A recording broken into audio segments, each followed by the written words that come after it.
Welcome to the Friends and Rivals podcast. Zucker didn't have that much of a chance to really get traction with the Penguins after the deadline last season with the shutdown, and then suddenly being in a very short, playoff appearance series against Montreal. So I don't think they've really explored, been able to get the full Zucker experience yet. But yeah, he should be that leadership guy, and he should be that gritty guy for the team going forward. Probably that's my favorite ride at Disney, the full Zucker experience. That's a good ride.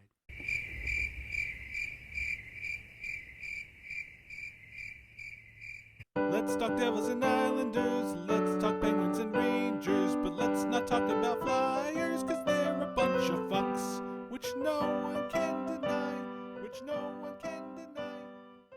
Hello, and thank you for joining us for the first ever Friends and Rivals podcast. I am one of your hosts, Tom Harkness. I will be covering the New York Rangers. I will be your Rangers expert, as they say. I don't know if anybody says that. Joining me are three other division rivals, and I'll allow them to introduce themselves. I will go next. My name is Steve. Greetings and salutations. I will be covering the New Jersey Devils for the Friends and Rivals podcast. And I'm Nick Larita. I will be covering the Islanders for the same podcast, not some other one.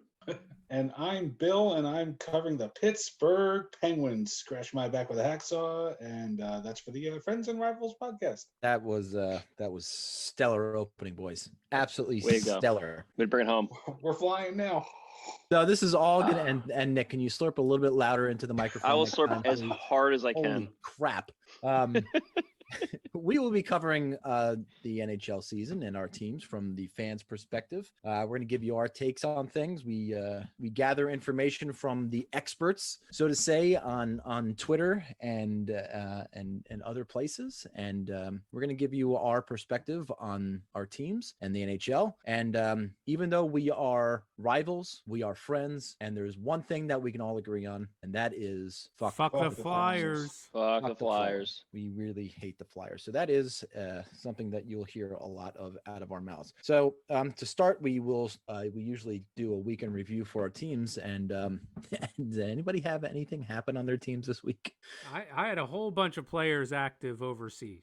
Well, overseas, yes, but there really hasn't been any signings. No, nothing. The most notable signing, I think, over this past week was Mikhail Sergachev. Signed I think a team-friendly $4.8 million average salary. I think one of our teams had some big news this week. Well, yeah, it's the Islanders. So really, who cares? Ooh. Really? All right, way to start it off. So I guess I'll jump in because, we actually did have some things going on since last week. Johnny Boychuk retiring or not retiring and just going on LTIR. I believe it's LTIR is what they're going to put him on. I think you're right about that because if he doesn't go on LTIR and he retires, there's cap recapture. I got it. Capture, then you do it again. So it's recapturing. Yes, and they can't afford another cap hit on their hands for the next 2 years. Right. It sucks because Boychuk's a great player, great guy. Everyone loves him.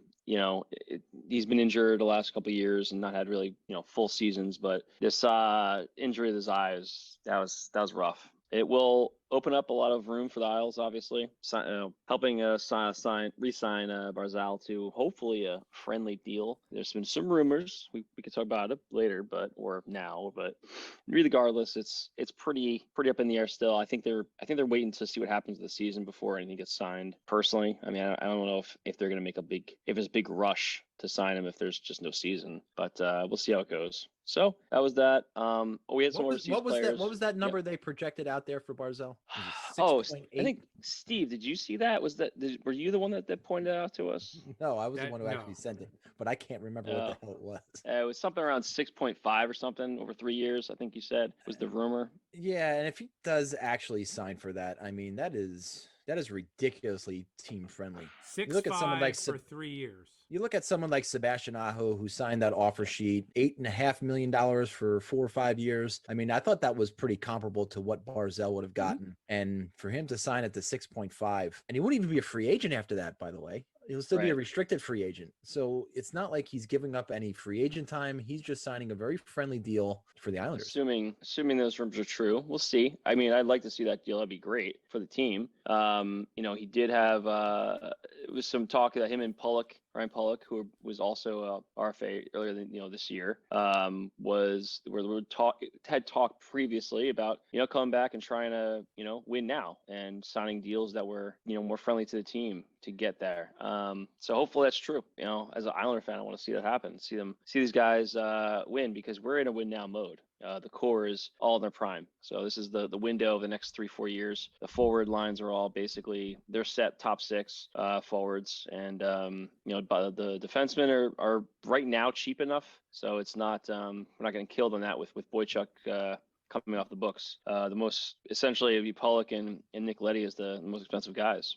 So we'll see. A question for you though, do you, and I'm just thinking about this now. Do you think if the Boychuk news happened sooner, do you think they would still would have traded Taves to Colorado? Yeah, I think every Islander fan thought about that too. It was like, shit, maybe we just needed to wait. I really wanted to see Taves back. I really like him. The thing is, it's already done. So I don't know. I don't know what the right answer is. We got 2 seconds for him, and we didn't have to use those seconds to get rid of a contract, which I think now makes that trade a little better, because before it looked like we were moving him to essentially just make some room to get rid of a Ladd or Boychuk contract just to sign Barzal. But now it's kind of like, okay, well, he wasn't a high pick. I think if I remember correctly, he was a 4th rounder. I forget off the top of my head, but 2 seconds is an asset upgrade if you look at it that way. Now, if those picks could become nothing, and he's, I think, a top 4 guy. He's definitely a 3-4 defenseman, puck moving defenseman.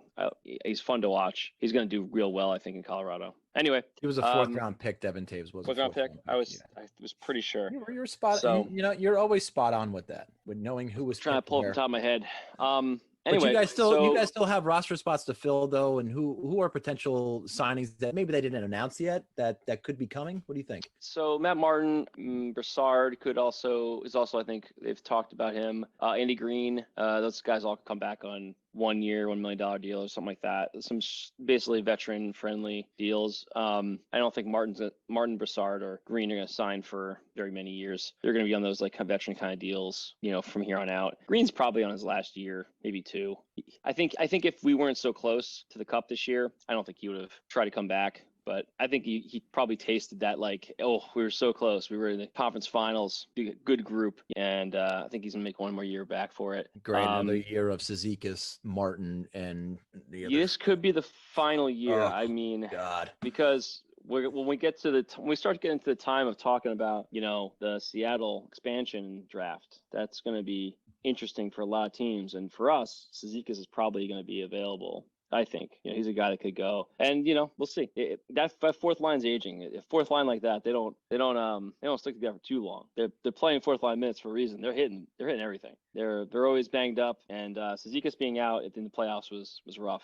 Yeah, and you're right about those 4th line guys, man. They're eventually going to get paid by another team to come in and be a 3rd line guy for $1 million to $2 million more, which you can't afford to pay now. Those guys, you see it happen with a lot of teams.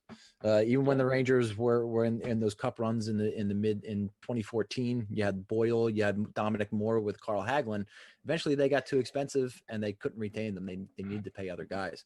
So it is surprising that the Islanders were able to keep those guys with Clutterbuck and Cizikas and Matt Martin, for even though he did have the hiatus up in Toronto for a little while, for as long as they have. Yeah. And if you remember, Lou traded for him to come back, which I think most Islander fans were happy to see. But at the same time, we also signed Leo Komarov same year, which was perplexing because that meant him or Clutterbuck typically would have to play on the 3rd line if they're in the lineup at the same time. And Komarov was making like $3 million a year. So that's a lot for a 4th liner that's not playing the 4th line. And so I felt like, we took a step back with signing him because we're tying up money for better players with the guy that we already have a spot for, or he's already taken, right? He can't really play in the 4th line, or you move Clutterbuck up, who's also making around the same amount of money. So, it's tough. I think you got to really be careful with your cap space and really prioritize those skill players before you start throwing a lot of money at the 4th line. The 4th line for us is a really good line when it's healthy, but it also is expensive. And so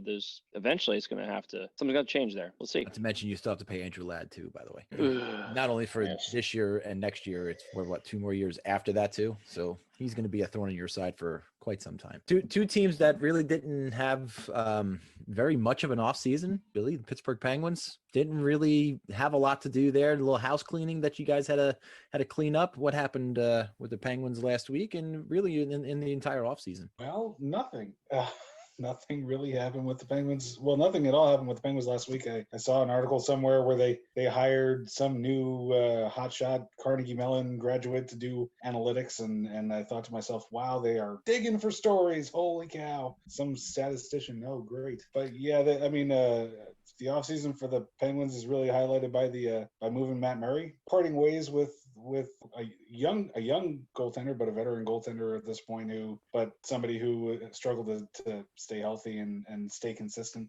Always had a great upside, always had, those runs where he'd be the dominant goalie in the league for a few weeks at a time, but and it timed out really well for the Penguins, those first couple of years, but too much inconsistency there, and they're turning it over to Jarry and DeSmith, looks like, for this season. I think that's the biggest change, the Kapanen trade, bringing him in, obviously to most likely to play alongside of Crosby, and that looks like a good deal to infuse a little bit of youth there up on the top lines again. But he's, there's always a wait and see because talent next to Crosby doesn't always necessarily pan out. Some guys, get there and next to him and thrive, and some become a little bit less than they would expect. So there's always a chemistry question there, but obviously they're hopeful that he with Kapanen with Crosby and Gensel's going to be the top line that keeps them playoff bound. It traded a player like Hornquist, though, to the Florida Panthers. And there was a guy who had chemistry with the team for a number of years, was always a net presence on the power play. Guy who can kill penalties. Obviously, he was cap casualty, right? $5.3 million making over the next 3 years per season for the next 3 years. Who's going to fill that kind of role, net presence guy? Is it going to be Zucker? I think that's the idea. Yeah, I mean, Zucker didn't have that much of a chance to really get traction with the Penguins after the deadline last season with the shutdown, and then suddenly being in a very short, playoff appearance series against Montreal. So I don't think they've really explored, been able to get the full Zucker experience yet. But yeah, he should be that leadership guy, and he should be that gritty guy for the team going forward. Probably that's my projected to favorite play ride with at Malkin. Disney, the full Zucker experience. That's a good ride. That is a good one. Thank you for that. Yeah. I mean, Zucker was an addition at the deadline, but yeah, we really haven't seen the identity of the Penguins with him in the lineup just yet. So does he play extensively with Malkin? I think the plan is for him to be on that second line with Malkin. Yeah, because it'll be Is it Tanev or Rust who's going to flank the other side? Rust. It should be Rust because Tanev will be that checking center, that third line center going forward. So I mean, with the forwards that they have, those two top lines are very formidable. You can put them up against just about anybody, especially with a healthy Malkin and Crosby. As much as I call him a crybaby, as long as he stays healthy, he is without question one of the best players in the league, and always the face of the league. On defense, people only call him crybaby because his name starts with CR. No, because he's a fucking crybaby, Bill. He was a crybaby early in his career when he was a teenager. Yeah, it's been a while. Yeah, it has been a while. Doesn't whine more than anybody else anymore.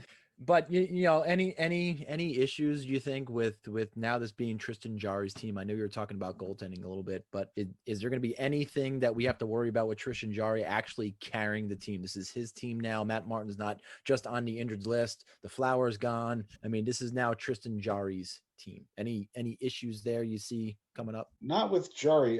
Jarry when he's had to fill in, which he had to fill in for extensive portions of last season when Murray would miss time, and he did very, very well with that when he took the reins and was the number one guy. I think the bigger concern for the Penguins actually in terms of their goaltending would be their backup, DeSmith, because a couple of years ago, DeSmith also did a really good job backing up Murray when Murray would be out, and DeSmith took over as the starter and was getting. I thought his name was just Smith, and I thought you were pronouncing it wrong when you're saying DeSmith. I thought there was something wrong there, but that's his freaking last name is DeSmith. Yeah. DeSmith was very good when he was the starter, when he was basically the starter in Murray's absence as well. But when Murray came back and DeSmith was relegated to backup duty and was getting inconsistent time in the net, he fell to pieces. If the plan is for him to be a backup goaltender and he's really getting backup time and not as much unless they go for like a more even split. I see the backup situation potentially being an issue. And on defense with Letang, very injury prone Letang. A couple of the other guys, Marino, good looking young solid player, still in an entry level deal, so he's very cap friendly. Dumoulin. Who are some other guys that are going to be taking the reins this year over on defense for the Penguins? Who are you? Well, Pedersen. Pedersen had a solid season. Is going to continue probably as a top four, and Marino. They're looking to become a solid top four as well. Probably this season. He's young and he really did a good job. He's quick and he's not that big, but he plays a good fast defensive game and good defenseman game. So yeah, Letang is definitely a concern because he's not only is he injury prone, but his upside when he's healthy at this point is not what it once was. He's good on the power play, but I don't see him adding a lot of offense when it's not with the man advantage. He's a little bit mistake prone and where he's been better with that maybe in the last couple of years, he still has that tendency to pinch it just the wrong time and send the play back the other way on an odd man rush. So it's not bad when he used to do those dazzling offensive things that he used to do, but now that's kind of fewer and further in between, I think it's a concern having him as a top line defenseman. But I think we can all agree that Pittsburgh will be at least competing for a spot in the playoffs along with the Islanders. Someone who's going to be on the door knocking in hopefully this year will be the New York Rangers. They had a fairly predictable offseason with all of their signings that they took care of. A lot of housekeeping, not really bringing anybody in, but the biggest news, I guess, of the offseason was cutting loose Henrik Lundqvist, star goaltender for a long time. Bigger than winning the draft? I think so. For right now. Lundqvist was the heart and soul of this team since the 2005 season. We got to the Cup Finals, got to the Conference Finals a few times, but never could get over the hump and get to a championship. And his time in New York, honestly, came to an end, and it was an unfortunate end to it. And then we get lucky and get the first overall pick, and I think that was probably the second biggest 1A with Alexei Lafreniere, and he signs his entry-level max contract with the New York Rangers, hopefully to slide right into the second line left wing, playing with Mika Zibanejad and moving Chris Kreider to the right-hand side. I hope that actually does happen, because if you put, Artemi Panarin with Ryan Strome and Capo Caco as your number one line, or even Buchnevich on that right wing of that first line, and then you have your second line with Mika Zibanejad, with Kreider and Lafreniere, I think that's pretty formidable. And that's I'll put that against anybody's top two lines in the league. But signing their restricted free agents and getting their roster filled out, I think was something that had to happen with Ryan Strome and his contract extension. I think Ryan Strome is the right guy right now until Filip Chytil can prove himself, and this is going to be a big year for young Filip Chytil. What can he do? How he fills out that center position, and if he takes this step forward, like many are predicting that he's going to this year, that makes Ryan Strome very expendable, especially with the expansion draft coming up next year. On the back end with Anthony DeAngelo, that was another, I think, a team-friendly deal at 4.8 for the numbers that he put up last year. I just hope he can replicate that. Then there was also some minor deals. One deal I don't like talking about is the Jack Johnson deal. As much as he was brought in for that veteran leadership guy to fill the left-handed defensive role, he's going to be a good locker room guy, I guess. Okay, John Davidson. Funny enough, John Davidson, one of his press conference said just that he trains so hard, and these young kids that are coming in are really going to see this NHL guy and how he trains real hard. Okay, we're paying him $1.1 million per year to train real hard. JD, I can do that. You can sign me. That would be a wonderful thing. He's got to keep training to get out of his parents' debt. I mean, that's all he can do.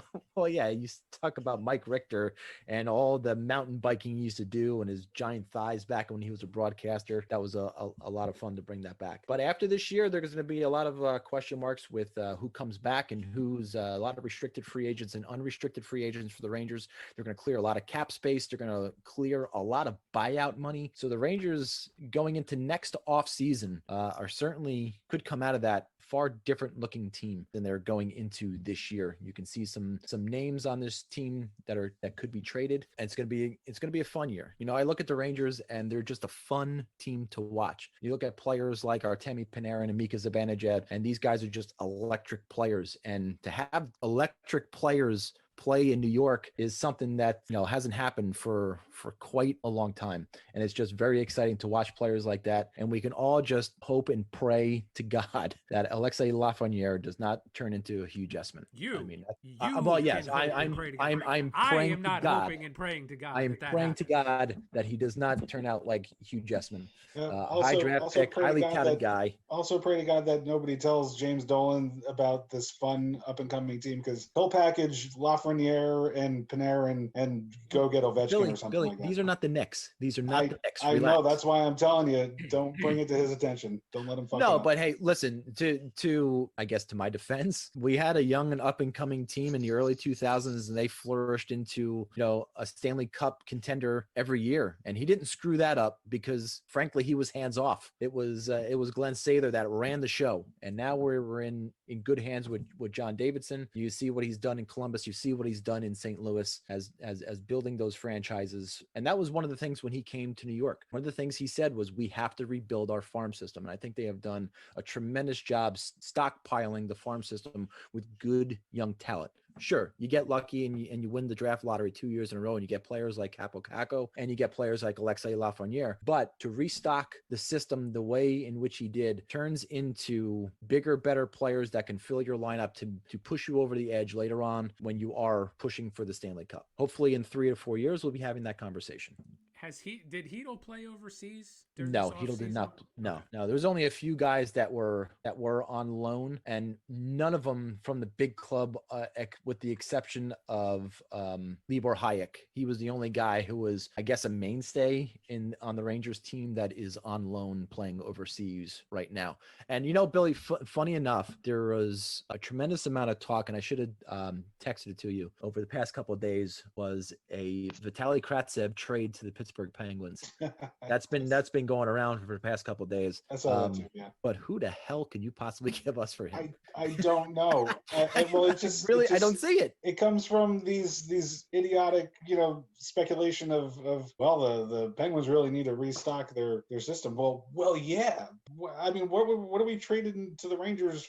That's a team that's building for the future. I don't get it. So I guess Malkin and Crosby make too much money. Somewhat We're expendable, and the Pittsburgh maybe wants him. I mean, I don't know. No, I don't know if would I trade Kravtsov for Malkin? Probably not. I don't think I would. Malkin makes too much money. Malkin is, and he's a lot older. He's a That would lot be older. A backwards move. Yeah, Yeah. no question about that. Just looking at your defense, you're going to win a lot of games 6-5, huh? I was thinking 9-8. Thinking 9-8. It might have to be. Yeah, I mean, you can only hope that Brendan Smith plays well with Jacob Trouba. You have to hope that Jack Johnson remains out of the lineup. I mean, Ryan Lindgren and Adam Fox were a really, really good pair last year, but that's really it. That's your one pair that was really good last year. Trouba never really found his partner, even after they traded Shea to Carolina. And you got him for 6 more years. Yeah, and look, and they're waiting on guys to be ready to come across. Keandre Miller, could he turn into something this year and be a mainstay with Trouba next year? That's absolutely a possibility. Even though a lot of people aren't saying it, and a lot of people want him to start in Hartford, I can tell you this: that when he came to that, it wasn't a tryout. It was the restart for the quote unquote playoffs that we had last year. Him part of that taxi squad. He wasn't eligible to play, but if he was, I can tell you he would have had game time in the playoffs last year. They were very, very impressed by him in those practices. So I could definitely see a player like Keandre Miller at some point next year playing with the big club. Other players that are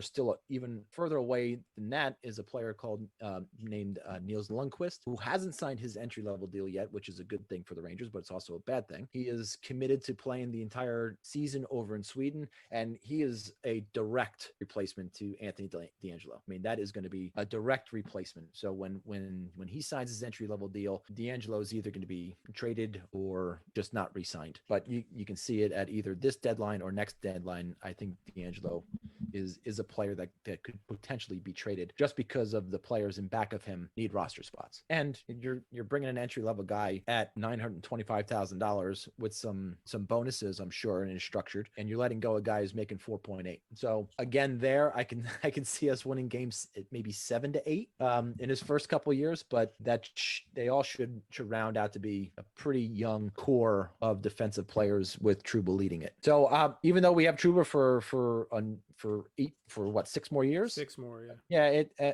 I'm okay with that because the players that are going to be coming up either next year or the year after that, pretty excited about. I just wonder if that $8 million cap hit is going to hurt you down the line when those players that are coming up get out of their entry level deals. If those players come up and next year start to count for 3 years, you're still going to have that $8 million on the book. No, I hear you, but you have $14 million coming off of the books next year on buyout money that you have, and then you have another.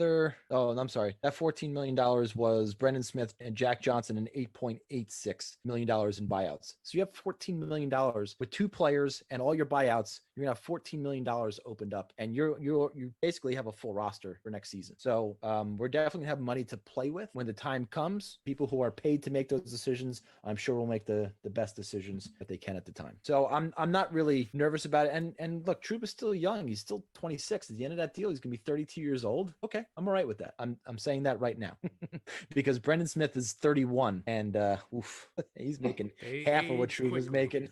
he's making half of what Trouba's making. Yeesh. So, I'll say a quick prayer to God and to John Davidson that Trouba, that contract is not going to come back to bite us. Let's just do that. God's not a Rangers fan. I hate to break that to you, but no, we all know he roots for the Devils. He's coming around. He can't root. It's God. He can't root for the Devils. Just for the sheer irony of it, he roots for the Devils.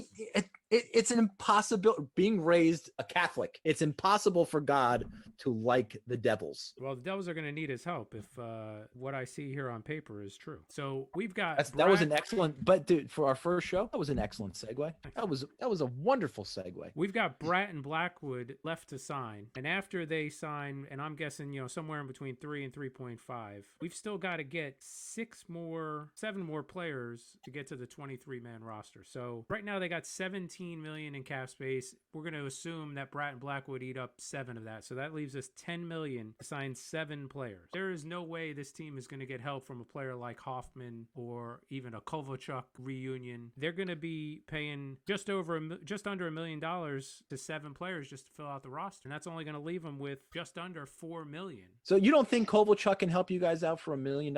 I think Kovalchuk will be. I think he helps you out for $1 million.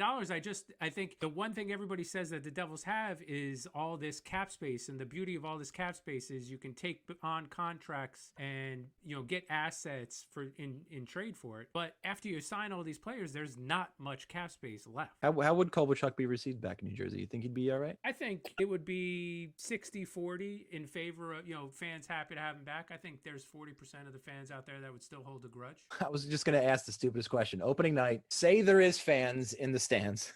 Does he get booed or does he get cheered? No, he would get cheered. I think by far the cheers would outweigh the boos. And I think the people that are unhappy with him coming back wouldn't make any noise instead of booing. Fair enough. So when you get your Anthony Duclair shirt and you get a New Jersey Devils Anthony Duclair jersey? No. Because he's the poor man's Mike Hoffman. So you're not going to invest in Mike Hoffman with what he is potentially going to make. So you're going to have to get guys like Anthony Duclair. I think they're going to fill out the roster with. I think they're going to fill it out with guys they've already got signed. I think you're going to see a Janne Kukkonen or a Fabian Zetterlund or a Nathan Bastian come in and take those bottom 6 spots. Maybe Nolan Foote impresses in camp and takes a spot. Ty Smith too. Ty Smith is going to be on the team, no doubt about it. There's one guy that's really has everybody wondering. That's Igor Sharagovich. He is actually right now tied for second in scoring in the KHL. He's got 17 goals as of today. So he's second in the KHL. But he's a Cy Young player. He's got 17 goals, but he's only got like 5 assists on the season. Oh, so he's a selfish player. 6'2", 196, 22 years old. He's the kind of body that they need in front of the net on the power play. I would agree with that for sure. But I'm wincing a little bit and looking at PK Subban's contract. He's only making $1 million more than Trouba, and he's only signed for 3 more years. He's 5 years old, and he's 2 more years. He's UFA after next year, so they can't trade him this year. He's on the Devils next year, all year. You can trade, and there is no movement clause, no trade clause. No, there's not. So you can expose him in the Seattle draft. Yeah, absolutely. Wow. If he's still how does he sign a $9 million contract that last year? How does he sign a $9 million contract and not have a no movement clause? Maybe he just wasn't happy trade in Nashville. He signed the contract and even a modified no trade or something. Oof, my goodness. Why would you want a no trade if you're in Jersey? Well, he signed it in Nashville. It's a good point. There's no better place to play than Newark. The You're right. only guy that this team has after the 22-23 season signed still is Heischer. Everybody else's contract is over before that. He's getting the captaincy, right? He should get the captaincy this year. Over Jack Hughes. Yes, absolutely. I don't think Jack Hughes his focus is going to be on leadership the way Heischer's is. Jack Hughes is going to be your second line center, your playmaker, your scorer, your arrogant chip on the shoulder player, not the kind of guy you would want leading your team. Oh, you are right.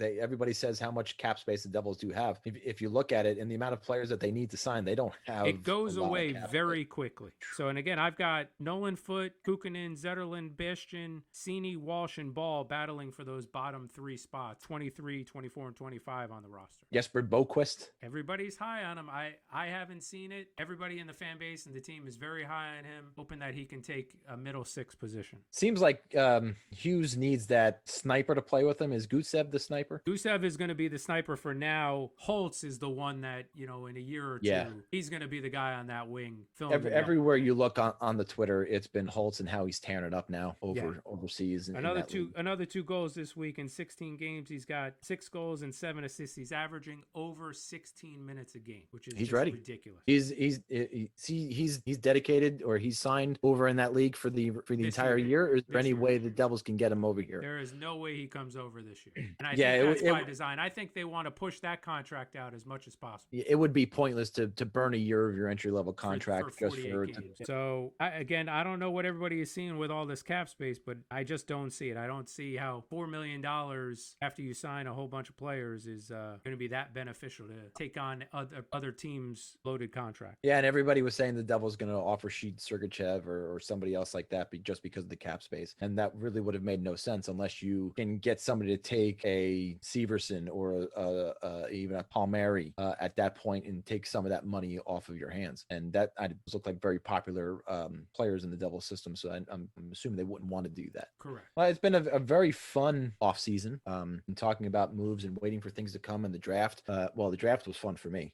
Stealing Braden Schneider from the Devils was a lot of fun. I took a lot of enjoyment in that, and we'll take enjoyment of that for years to come. But I think now is all about getting back to play, getting the NHL season on track to start in the beginning of January, which I think we can all agree that's it's a fantasy at this point. And that maybe the middle of January to even the beginning of February is more likely to a 48 game season where the playoffs end sometime at beginning of July or end of June. That way NBC can focus solely on the Olympics. It's a big time right now for the NHL and the NHLPA to make a decision and to make a deal. Are the owners going to stick by what they ratified for the next couple of years and stick by what they agreed to pay the players, or are the players going to give in and say, okay, take more of our money away and let's start the season?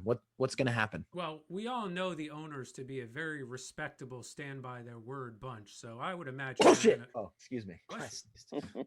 I should hit the sneeze button. Do we have a sneeze button in here? I don't.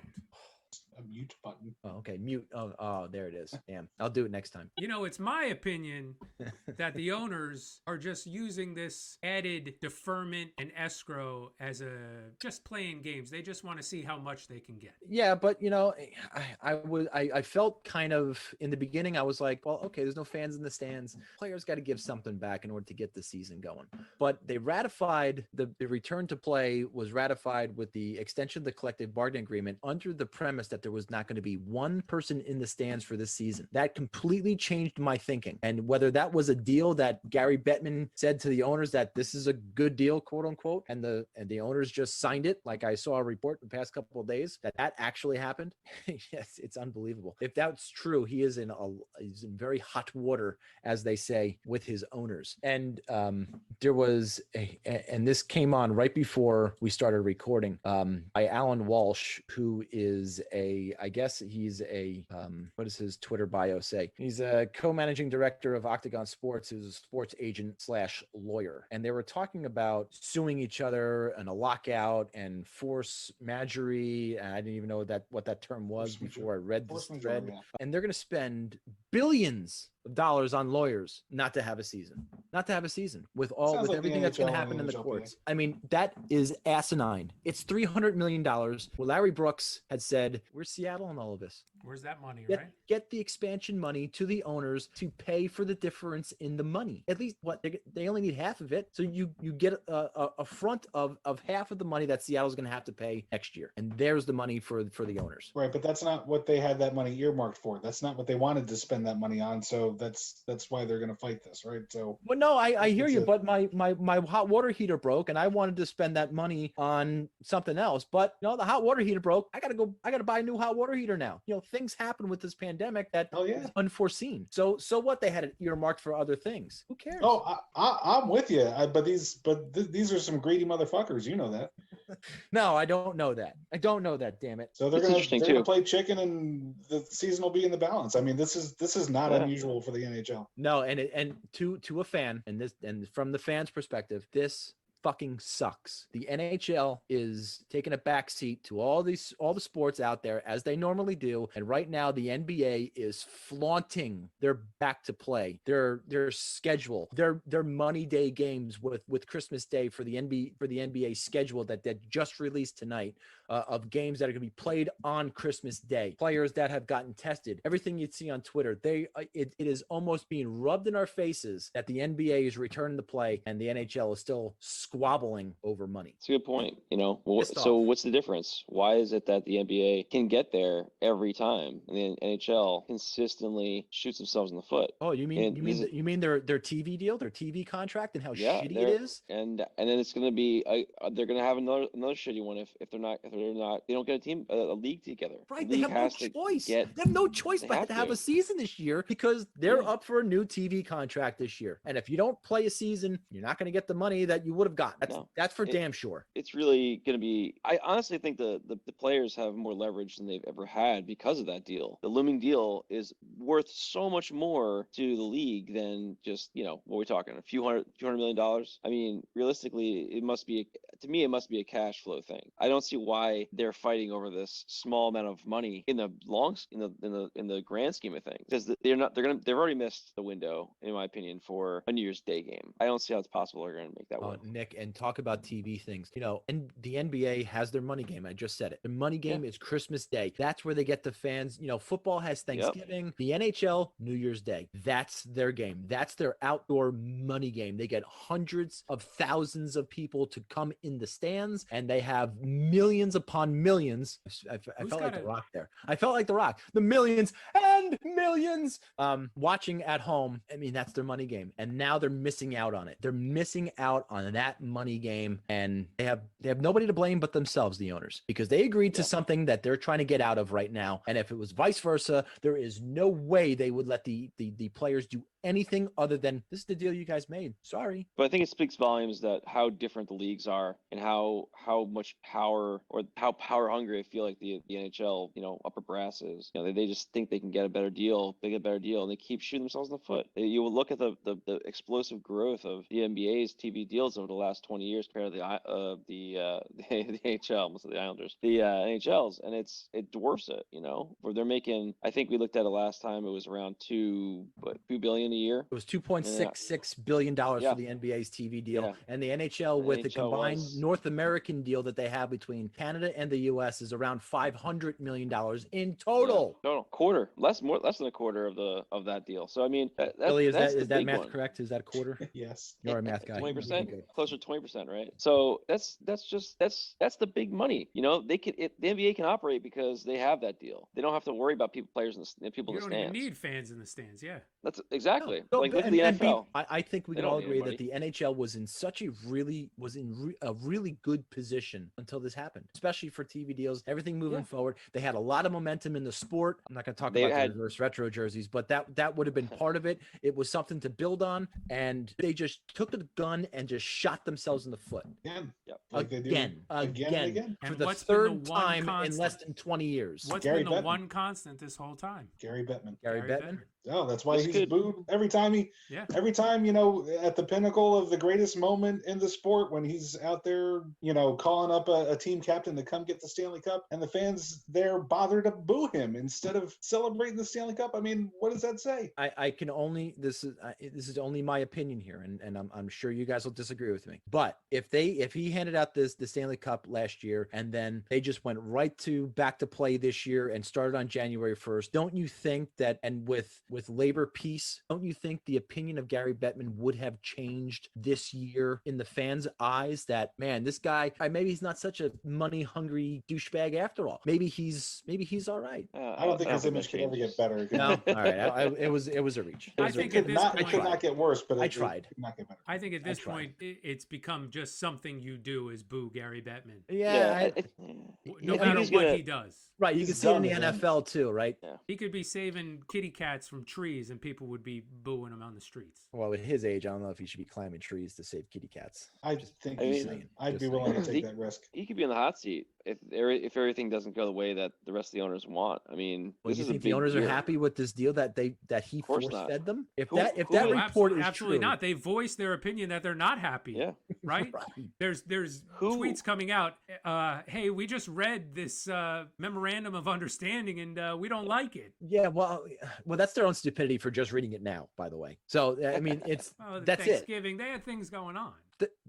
The MOU was signed in July. They had to figure out somehow to get to their vacation homes in the middle of a pandemic. Oh, was that it? I'm sorry. You're right. I have a hard time buying any of that. I mean, I've been around much more small potatoes kinds of lawsuits and things where I mean, anybody that's got an attorney, I mean, you're ground to a halt over shit much more minuscule than what we're talking about right now. Right, because of the lawyer, not because the defendant reads the documents, because the lawyer wants to grind it to a halt. In this instance, Bettman is that lawyer, and now the defendant or the owners are coming back saying, "Hey, wait, we just read this and we don't like it." Oh, or are we really going to believe 31 owners didn't read it? Well, I think it's only a couple that are coming out right now and saying it. Yeah, we'll see. No, but to Nick's point, I I can't even believe that 31 owners didn't read an MOU and it was just force fed to them. I'm not buying that. Now, that's what I'm saying is they have people who would read that for them, and there's no way that they didn't understand what they were signing. So what's the bets here? 48 games?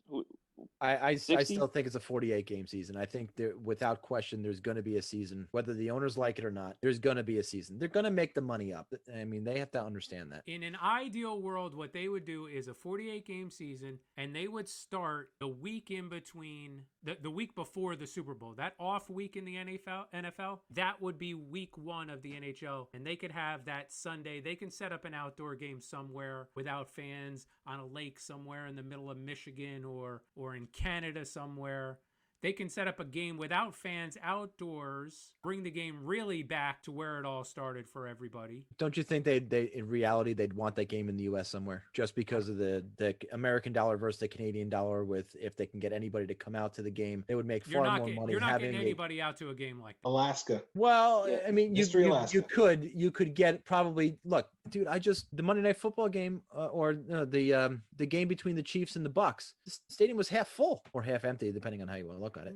But I think you'll get fans in the seats at a stadium that can house 100,000 people. So I think you'll get 25 to 50. Do you think this year in the NHL, teams that can have fans in the seats will be allowed to have fans in the seats, or do you think since one team can't have them, nobody's going to have them? I think the southern states, as you'd see in the NFL, but I don't even know if I can make that statement because it's different with the NFL and the NHL, right? One's played outdoors, one's played indoors. Corona obviously sucks indoors, but it's okay outdoors. Teams but that have overseas, domes have fans, don't they? There are teams that have domes that have fans coming in the stands. They're not allowed in New Orleans. There weren't any in Minnesota, nor were there anybody at Detroit, Dallas, but that's an open air stadium. I don't think any of the dome teams do, to be honest with you. But there is a difference between outdoors and indoors, obviously. And I just don't know at this point that they would allow fans inside an arena. I mean, what's the NBA doing? I mean, the NBA, I don't think cares if anybody. They don't have to, right? Because they don't have to. But not that they don't care. That was wrong. That was absolutely wrong. It's that they don't have to. No, I don't think they care. I think you're right the first time. But I can tell you, San Jose going to do? You're playing Arizona with the 49ers. So just you don't get to see your family now for 6 months.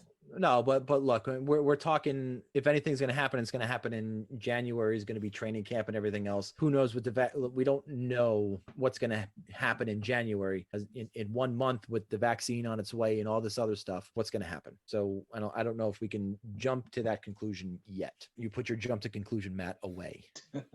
That's an interesting point too, Tom, because of course this country needs the vaccine to go directly to the players. athletes. Well, listen, that was a So- big debate, and the CDC put out, who's going to get it first, and I think they're right. They're spot on with who gets it first. Well, we'll see how that works. That plays out. But as we saw with testing, I mean, the various sports leagues were getting like every test possible out there, and hospitals around the country were scrambling for them for a bit. But it's a good, interesting point that could play a big factor into how the leagues, especially the NHL, will handle that. But I thought that might be more of the question and more of the issue is how they're going to handle that, especially with the Canadian teams. But it seems like that's really not the problem. They probably have it worked out, I guess, and really it becomes a money issue like everything usually does. So we'll see. No, yeah, it's an interesting season for sure, and how much the NHL and the owners and the commissioner's office and everybody else was getting praised for their bubble for controlling the coronavirus or COVID, during the NHL playoffs with 0 positive test cases. They were just commended for it, and now they're being trashed because of their own stupidity. Their own greed. It's so frustrating as a fan because all I want a Ranger Islander game tonight. I want a Ranger Flyer. Fuck the Flyers. I want the Rangers versus anybody on TV with Sam and Joe calling it. I don't just care. flip on MSG. I'm sure they're playing the 1994 Stanley Cup Championship run again. Yeah, I'm sure that is going on. But I just want that game. The NHL Network had the comeback with the Rangers against the Canadiens last year. It was great. I just loved watching it. It was hockey, man. It felt like it was right now because these are the players. This is the team that's coming back. It was almost an identical team. I don't know. As a fan, it's so incredibly frustrating that if I had any hair on my head, I would pull it out. It's especially urgent now for me because I've been getting my hockey fix. I've been watching my son's Bantam team playing. They're 17-5. Awesome group of kids. I've been loving watching them play, and they just shut down youth hockey in New Jersey. So we are done at least until the new year. It's a good thing that they're shutting down youth sports and extracurricular activities in schools, but yet some school districts can still have in-class participation for school. That's okay though. That's okay. Nothing's consistent about it. No, there's nothing. If they had actually thought about it, the youth hockey in New Jersey, they should have been putting a limited number of parents in the arena, but they were trying to keep the arenas clear, so they were crowding all the parents into these little spaces in the arena. It shouldn't make any sense. I mean, most of the arenas in New Jersey have these big stands. They could say, okay, each team gets to have 8 spectators or something, space them out. But no, nobody can go in the arena, and nobody's catching coronavirus through the glass, spreading it to the kids on the ice. It's utterly absurd. Nobody wants to think about those things. We just knee jerk and shut shit down. I don't know. It's going to take a long time to get over this one. And I just hope to God that something happens in the next week or so, because that's all we've been hearing about for the past 2 weeks. It's this week is vitally important. Well, we're in the week right now, and it's Tuesday, December 1st at 10:08 p.m. And there's never been a more sense of an urgency to get something done, yet they're not talking, or there's talks, but we don't know the extent of their talks. I haven't seen a lot of urgency to get something done between the NHL and the NHLPA. There hasn't been. It's just been a non-starter because of the MOU that was agreed upon. I mean, it looks to be that's it. That's the only hurdle. They can work out scheduling. They can work out health and security issues. It looks like everybody's going to start in their own building and not a bubble. It looks like they got the divisions worked out between Canada and the US. Billy, we're going to say goodbye to you for the Metro Division this year. You're going to go over and play in the Central Division. We'll see you next year. Thank God. No, I'm saying you're kicked off the podcast. Day 1, you're gone. But it looks like they have all this other stuff figured out. And it comes down to except the $300 million. Except $300 million. Frustrating. It's fun. $100 a team. It's one Jake Trouba per team. But one of the reasons that we keep coming to a head with these negotiations and these ridiculous owners want this, players will give only this. It's because the hockey fans always come back. I mean, sometimes there's a little blip whenever they sort things out and start things up again. There might be just a couple of holdouts going, I'm not going to watch and then it goes away because everybody comes back. All the hockey fans come Because back. we're sucker. We should have in all Bugs Bunny cartoons. The guy would either turn into a lollipop or he'd have sucker written across his forehead. That's what we all are. We're a sucker for this damn game that we love, and we're getting gypped. We're getting gypped out of it. I knew we should have made the that worst left part turn in is- Albuquerque. The worst part is I really would love to go to a game this year, bring the kids again, seeing going to we're down in Carolina, so it's we're not that far from where PNC where the Hurricanes play. That's and actually a it's really pretty good cheap. point, Nick. That's a really good point. We should tell our audience, the one person that's listening. I'm a Ranger fan. I used to live in New Jersey, but I live just north of Tampa, Florida. Nick lives just outside of Raleigh, North Carolina. We all used to live in New Jersey. Steve and Billy, unfortunately, still live in New Jersey. Billy used to be a Ranger fan. Now he's a Penguin fan because of James Dolan. And yeah, that's kind of the backstory for I everybody. am the lone loyalist. You're something. I am the lone person in his home team's market. Well, true. I don't know why No. that matters, but Well, I guess Because it half of just the shows I'm Rangers, superior. It just half of the Rangers are on the Lightning anyway, so who cares? I still get to watch McDonough every night. I'm a happy guy. What's the percentage? Like 40% of the players are Nah, Canadian. it used to be really bad. It used to be really bad. I think it's down to McDonough. McDonough might be the only one that's left. Steve, where's Mr. Cherry Hill? Bobby Ryan's not on your team. no. Oh, he's in Detroit this year. He won't even play in Devils. He's like, nah, fuck them. It's Cherry Hill. It's not New Jersey. It's Philadelphia. yeah. Nah, That's pretty true. What are you talking about? Anything We're south bringing of Johnny what- Hockey to New what's- Jersey. That's what we're going to do this year. We're going to trade for Johnny Hockey. What would you say is the line from in Jersey that becomes basically Philly? Would you say it's Cherry Hill? Is that Hamilton. like the Anything south of Hamil- Hamilton. Yeah, I can see that. South Hamilton's 290 probably 295. about right. But then it goes at Or a diagonal. 195 or 295? It goes Yeah, at a it's like that. diagonal as you go to the beach. Anything south, like Long Beach Island and south. That far? I mean, Oh, I that's- sometimes feel like as soon as I'm over the Raritan River on the Parkway, that area is I'm getting down toward Philly country. Yeah. No, but I think Steve is right. 195, I think, is the line. Anything south of that, you're getting You're into Pensa Philly Jersey. territory. You're Pensa Jersey. That Philly is the city, right? Fuck Philadelphia. Fuck the Flyers. I like Philadelphia. I like the city. I like the history. I like a lot of it. But I don't. What they signed Well, a piece look, of I- paper there. Big fucking deal. what? There was nothing more enjoyable last night than watching Carson Wentz implode on the football field. Are you kidding me? That was one of the best things I ever watched. And I specifically Oh, picked up shit. Seattle's defense in my fantasy league just because they were playing Philadelphia. Philly and I throws knew that they didn't. touchdown at the end and loses everybody money. Oh, I Well, don't care. You're Well, gonna want that Seattle defense again next week. Are they playing the Jets? Giants. Are they without playing the Daniel Giants Jones. next week? Well, oh yeah, they're not gonna have. Even with Colt Daniel McCoy. Jones. Oof. They're bringing back Alex Tanney. Oh my God. Welcome to the Friends and Rivals Football Podcast. Well, no, this is the owner's fault that we're talking about football and we're talking Exactly. about anything other than hockey. This is on the owners. I got one more hockey topic actually for you, Tom, specifically, and we probably got just enough time to discuss this. Uh-oh. Should I be scared? Sorry to put you on the spot like this. No, you really are. But I mean, you- I'm not even prepared for it. This wasn't in our pregame notes. we did, but it's an easy one. You guys got notes? Well, yeah, it's that text I sent to everybody. Because earlier you said something that triggered me here. A conversation that we were having about the Devils with Steve talking Really about got triggered. who their next team captain would be Hischier. So how about the Rangers? Well, their last captain was Messier, right? So what is with that? No. And Their, what are they their gonna last do? captain was Ryan McDonough. Before that, it was Ryan Callahan. Before that, it was Jaromir Jagr. I mean, it's tough right now. You know, the odds on favorite is Mika Zibanejad. I would be okay with seeing a guy like Chris Kreider, who's going to be there for quite a while and has been through the cup runs with that team to be the captain moving forward. But I really think that it's going to be Mika Zibanejad just for his locker room presence and for what he does on the ice. He's a guy who's extremely versatile.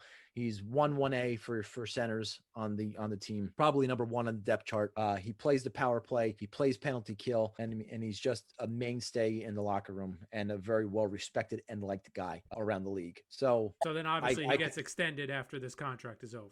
there's no question about it, and he's gonna cost us us a lot of money to resign. He's going to cost us a lot of money to resign. So we'd only have at that point, 2 players making over $10 million per year, right? We only have Panarin right now, and Zibanejad will be that second guy. Having 3 guys making $10 million really eats up a lot of cap space, and you see what's happening in Toronto right now, which, if you follow a lot of the Canadian beat writers for hockey, and they one of them, Pierre LeBrun, who is the Athletic beat writer for the NHL, put out an article today about the Canadian division and how he asked Eastern Conference GMs how and who would finish first in the league.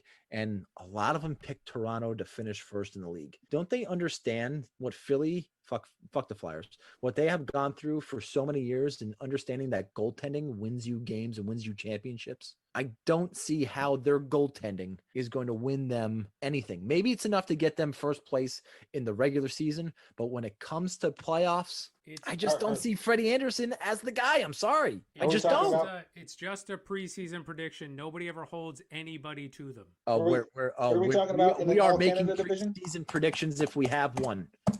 Damn it. What, Bill?